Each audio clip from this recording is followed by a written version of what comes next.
Our heart is an exciting organ. In this animation, we show the picturesque complexity and mechanical simplicity of the human heart.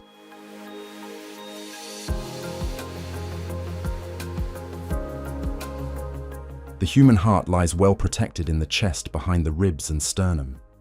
To the left and right are the lungs, which absorb oxygen from the air we breathe.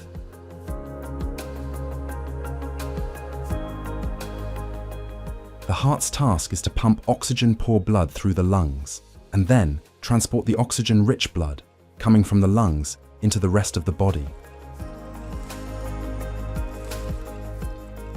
Let's take a look at the basic anatomy of our heart. Blood enters and exits the heart through several large blood vessels. The aorta has been considered an independent organ since February 2024. The heart receives deoxygenated blood from the body through the inferior and superior vena cava. It pumps this blood to the lungs with the help of the pulmonary artery. The oxygenated blood from the lungs returns to the heart through the 4 pulmonary veins. The heart then pumps this blood into the body by the aorta. However, the heart itself is not supplied with blood with the help of the aorta. The coronary arteries are embedded in the epicardial adipose tissue. The heart supplies itself with oxygen and nutrients through these blood vessels. There are 2 coronary arteries, which supply the heart with oxygenated blood, and the coronary sinus, through which the deoxygenated blood flows back into the heart.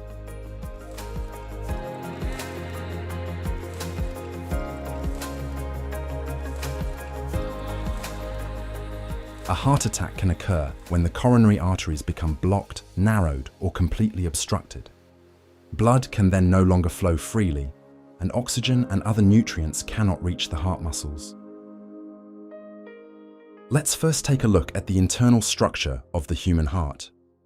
The coronary arteries just shown originate from the main artery, also known as the aorta.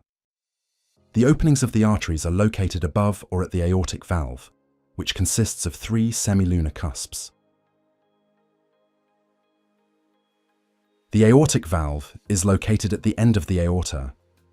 The pulmonary valve is located at the end of the pulmonary artery. Rarely, the valves have 2 or 4 cusps. The heart has 2 other valves that consist of leaflets, or cusps too.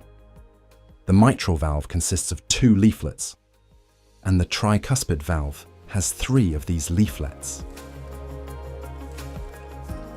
When the tricuspid valve opens, deoxygenated blood flows from the right atrium into the right ventricle. The deoxygenated blood then flows through the opened pulmonary valve and then enters the lungs via the pulmonary artery.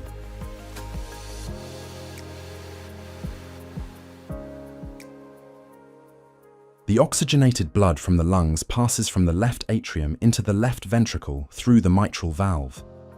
When the aortic valve opens, the blood enters the body via the aorta.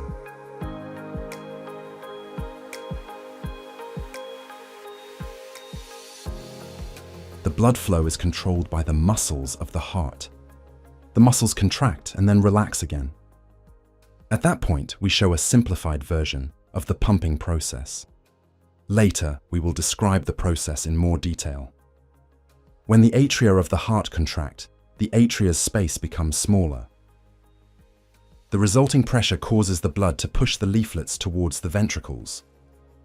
This allows the blood to be pumped from the atria into the ventricles.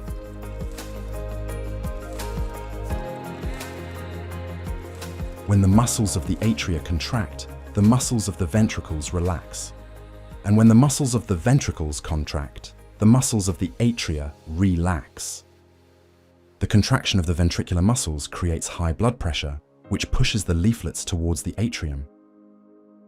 However, the leaflets have thin fibrous cords that prevent the leaflets from being pushed into the atrium. These chordae tendineae are attached to papillary muscles that contract at the right moment.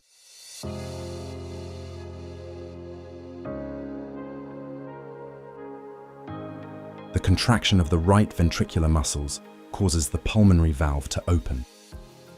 This ultimately transports the blood to the lungs via the pulmonary artery.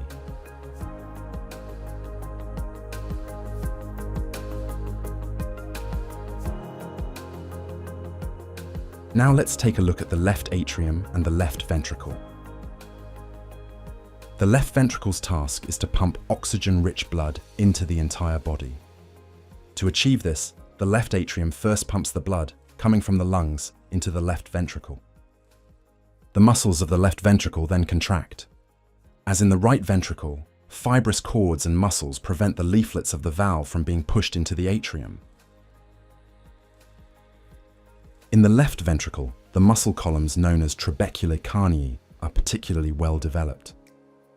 The resulting pressure opens the aortic valve and the blood is pumped through the entire body with the help of the aorta.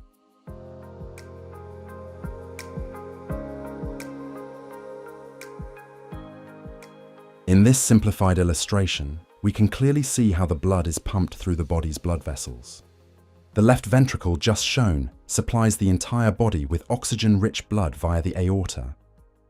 Head, abdomen, arms, and legs. That way, nutrients, oxygen, immune cells, waste products, and much, much more are transported from one place to another. The arteries transport the blood away from the heart, and the veins transport the blood towards the heart. The returning blood then reaches the right atrium of the heart via the inferior and superior vena cava, and from there into the right ventricle. The right ventricle then pumps the deoxygenated blood into the lungs with the help of the pulmonary artery. Here, the blood absorbs oxygen, enters the left atrium, and finally returns to the left ventricle and the aorta. The anatomy and function of the lungs can be seen in the colorful animation on this channel.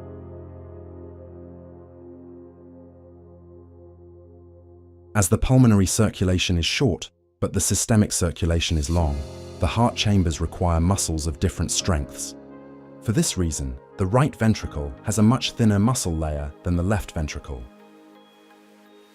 The interventricular septum of the heart, which separates the left and right ventricles, also consists of strong muscles. The atria have muscles too. The fine parallel muscular ridges, which scientists refer to as pectinate muscles, can be found particularly in the right atrium. In contrast, the left atrium with its atrial appendage has more of a smooth structure. As we have previously only shown a simplified cardiac cycle, we will now take a look at the actual process showing the right side of the heart.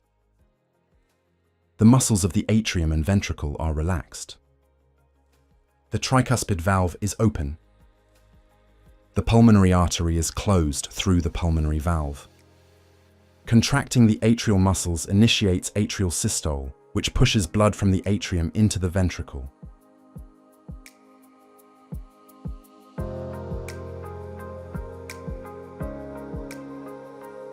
The atrial muscles then relax and the ventricular muscles contract. The resulting pressure closes the tricuspid valve. The ventricular muscles contract further and increase the pressure, opening the pulmonary valve and forcing the blood into the pulmonary artery. When the ventricular muscles relax again, the pressure inside the ventricle drops. This causes the pulmonary valve to close, as the pressure in the pulmonary artery is higher than the pressure inside the ventricle. The tricuspid valve opens, allowing blood to flow from the atrium into the ventricle. Now the cycle begins again. The cardiac cycle is generally divided into a diastole and a systole. Diastole refers to the relaxed ventricle filled with blood. Systole, on the other hand, refers to the contracted ventricle, which ejects the blood. Systole is divided into the contraction stage and the ejection stage. Diastole is divided into an early filling stage and a late filling stage.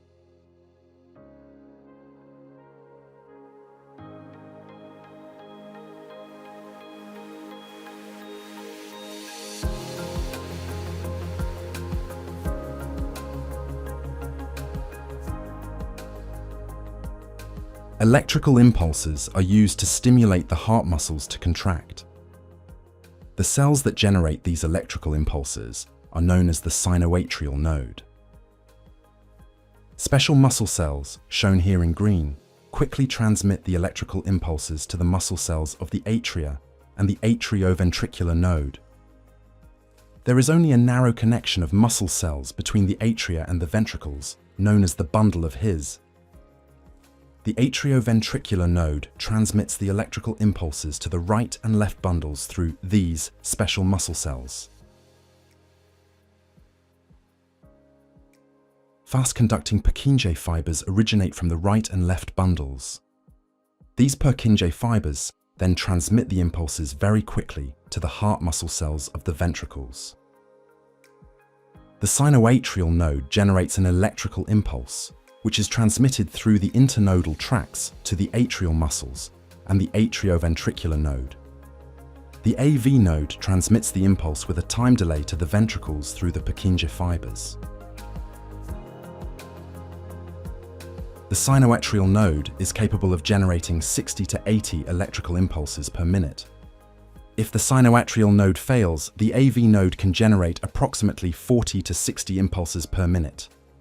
If the sinoatrial node and AV node fail, the bundle of His can still produce 20 to 40 impulses. For this reason, we speak of primary, secondary, and tertiary pacemaker cells. Let us now illustrate the path of the impulses in the human heart. The electrical impulses propagate in the atria and cause the muscles to contract, thus pumping the blood into the ventricles. The impulse is transmitted to the muscle cells of the ventricles via the AV node and the bundle of His. This causes the ventricular muscles to contract and pump the blood into the pulmonary artery and the aorta. The heart muscle cells have the special property of being able to transmit the electrical impulses to neighboring muscle cells. However, apart from the bundle of His, there is no connection between the atrial muscles and the ventricular muscles. For this reason, the atria and ventricles can contract at different times. The contraction of the ventricles begins at the apex of the heart. For this reason, the blood is literally squeezed out of the ventricles, similar to a tube of toothpaste that is rolled in from the back to the front.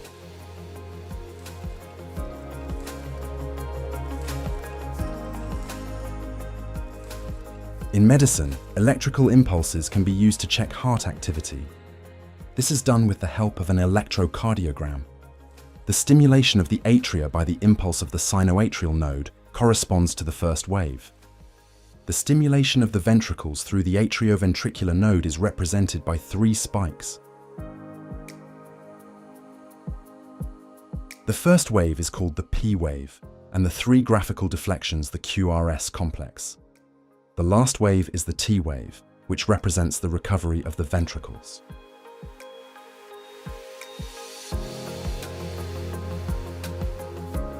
To allow the heart to change shape and size during contractions, it is enclosed in the pericardium.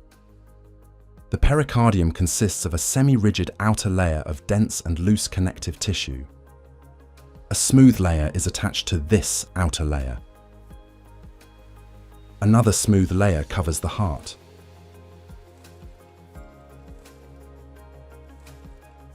In humans, there is about 10 to 15 milliliters of fluid between the 2 layers, which serves as a lubricant. This allows the heart to change its shape and size in the pericardium without causing strong friction on the heart or other organs. Many more animations about the human body are available on this channel and my websites.